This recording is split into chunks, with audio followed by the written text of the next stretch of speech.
नमस्कार, आप देख रहे हैं इंडिया न्यूज। मैं हूं आपके साथ अनन्या बेदी। बड़ी खबर के साथ शुरुआत कर रहे हैं। दक्षिण कोरिया में लगा इमरजेंसी मार्शल लॉ।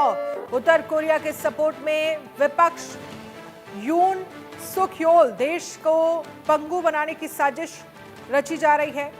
लोकतंत्र को खत्म करने की बड़ी साजिश हो रही है। देश विरोधी ताकतें होंगी खत्म, यून सुक योल ने कहा है। कम्युनिस्ट ताकतों से देश की रक्षा जरूरी है, यून सुक योल ने कहा है। तो उत्तर कोरिया के सपोर्ट में विपक्ष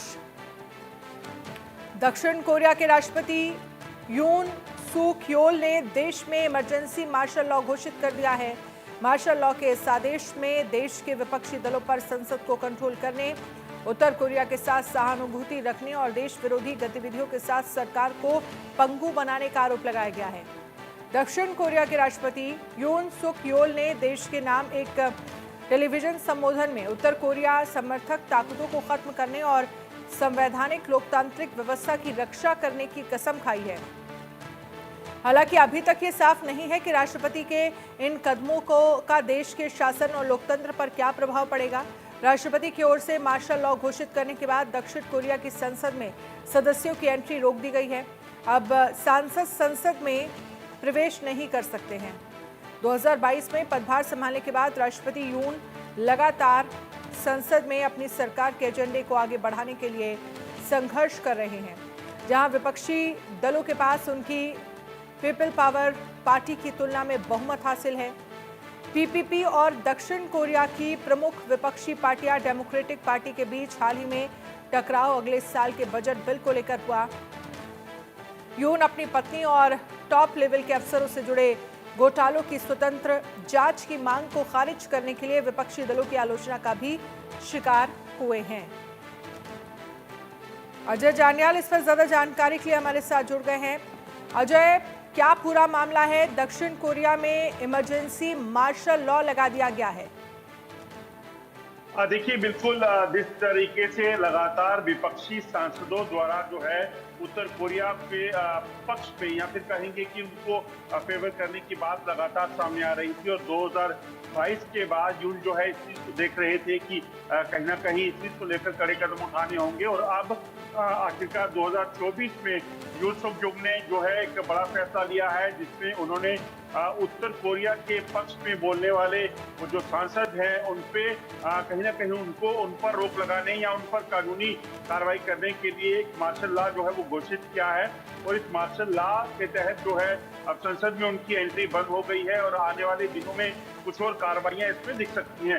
दरअसल जिस तरीके से आप देखें तो नॉर्थ कोरिया जिस तरीके से अपने हिपोक्रेसी के लिए जाना जाता है, वहां पर जिस तरीके से जो शासन करते हैं उस शासन के समर्थक जो इस संसद में थे वो एक बड़ा खतरा जो है मुझे लग रहा था बने हुए हैं उनकी सरकार के लिए और देश के लिए।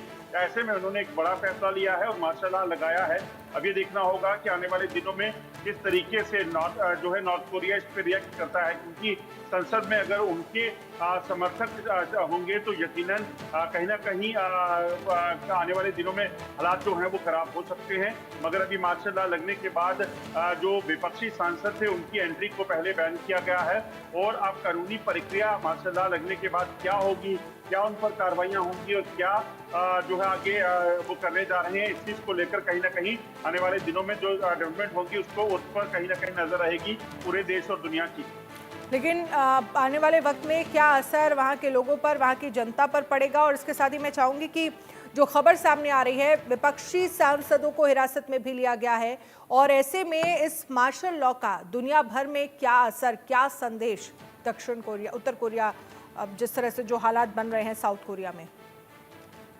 देखिए, जिस तरीके से वहां पर लगातार कहीं ना कहीं नॉर्थ कोरिया के समर्थन में विपक्षी सांसद थे, तो इस चीज का डर जो है वो कहीं ना कहीं दक्षिण कोरिया के राष्ट्रपति को सता रहा था कि कहीं वहां पर भी उनकी सरकार को टॉपल करने का जिस तरीके से बांग्लादेश में हुआ है, या फिर बाकी देशों में हम देख रहे हैं कि हालात बने हुए हैं, तो उन्हें इस चीज का खतरा शायद लग रहा था और उसी के चलते उन्होंने मार्शल लॉ लगाकर जो है वो कार्रवाइयां शुरू की हैं।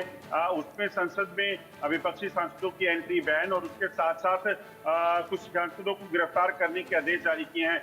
मार्शल लॉ दरअसल उसी वक्त लगाया जाता है जब सरकार किसी कड़े कदम को उठाने के लिए जा रही हो, क्योंकि उसके बाद वो सेना का इस्तेमाल करके जो है वो किसी भी कार्रवाई को अंजाम दे सकते हैं।